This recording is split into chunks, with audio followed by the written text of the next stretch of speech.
In this video we'll show you how we can add contours and patterns to a DXF drawing that we've previously imported so that we can pass that information through to the machining modules. So this is a milling example. So what we've done here previously is we've imported the DXF file. So it's got a lot of extra information on there that we don't need for machining, things like the drawing border and so on. So if we just concentrate on the shape that we want, what we may need to do here is to create a contour for the outside shape and then pick up the circles as hold positions for drilling. Often when you import a DXF file, it contains a lot of duplicated information.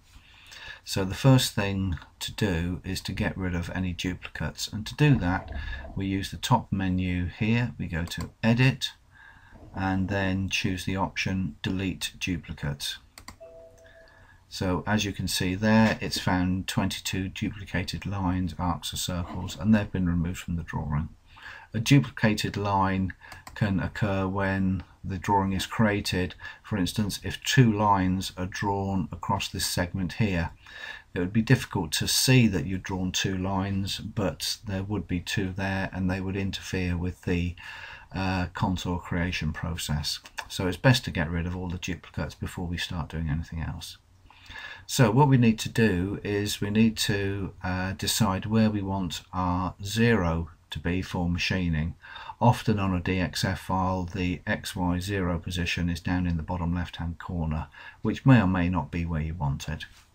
So let's show you how we can set our datum relative to the part.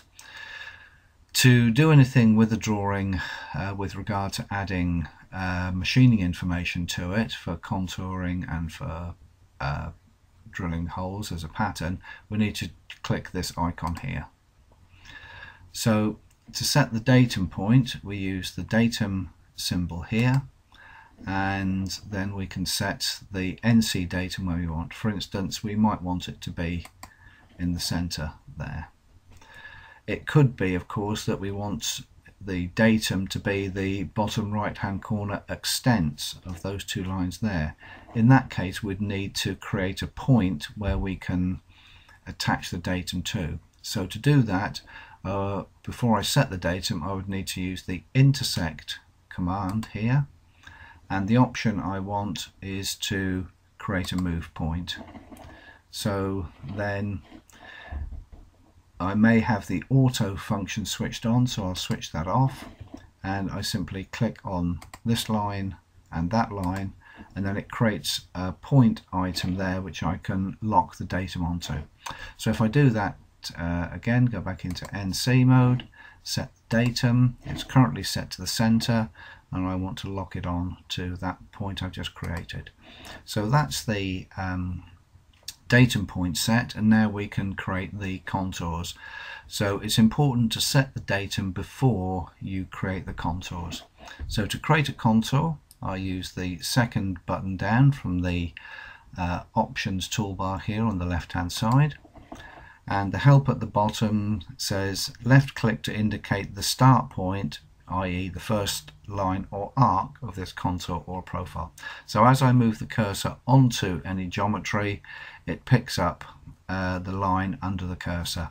So if you notice, the cursor is towards the right hand end of that line, and the start point for this contour will be where we see the blue box, and the direction coming from that is to the left. If I move the cursor towards the left hand part of that line, you can see that the direction changes.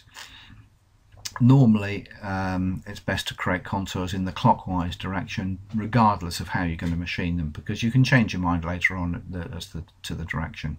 So we want to start at a sensible position here. Perhaps you wouldn't want to start machining inside an inside corner like that, so you need to decide where you want to start machining. So I click that, and then I get a dialog box to complete. The line thickness is merely a visual thing, so you can set it to a thicker value so that you can see the contour as it's created on the screen. The rest of the options here, you can leave them as the defaults, and the only thing that we're really interested in is the NC data at the bottom. The system will automatically name the contours starting at con 0, con 1, con 2 and so on, but it's just a name. It could quite easily be Bill or Fred or Jim. The Z surface is normally the top of the job, so in this case we'll have that set to 0, and the depth is measured from there. So if we want a contour which is 15 mil deep, we just enter 15 and we click OK. So what the system will do is it will automatically trace around the shape and find the next contiguous element to create the contour. A contour is like a polyline, which is a series of linked line and arc segments. Now when we previously deleted the duplicates, then that made this process that much easier because it could only find one line attached to the last one. So that little error that's not an error, that message there just says that the contour has been created. Okay, and it's drawn it in a nice thick line so we can see it. The thickness of the line will have no bearing at all on the actual machining sizes. So what we might want to do now is create further contours to machine the holes, for instance. We might need to machine them with a milling cutter as opposed to a drill.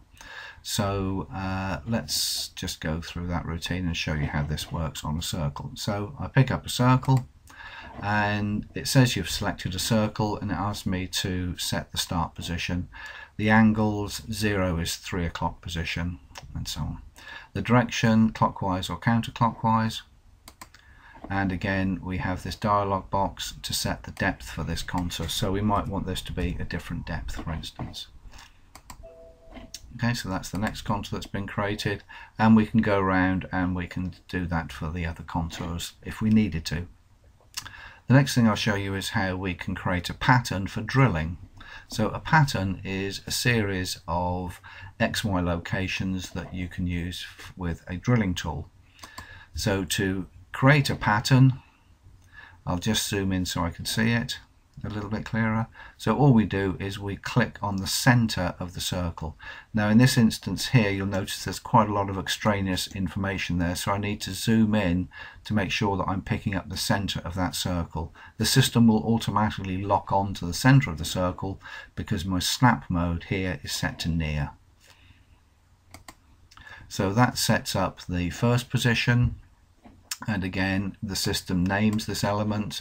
I can set the work surface or the top of the job, and I can set the depth. So if I want to take those all the way through, I might want to go to say 20. So that's created the first point in the pattern. The help at the bottom says indicate the next point in the pattern plus the shift key if this is the last point in the pattern. So a pattern can contain a series of holes, and obviously you need to tell the system when you've reached the last one. So I click the next one, the next one, the next one, and if this is the last one, I hold down the shift key and click, and then that tells me that that pattern has been created. So that is adding contouring and pattern information onto an existing DXF file. In other videos we'll show you how we can take that through into machining and machine those features.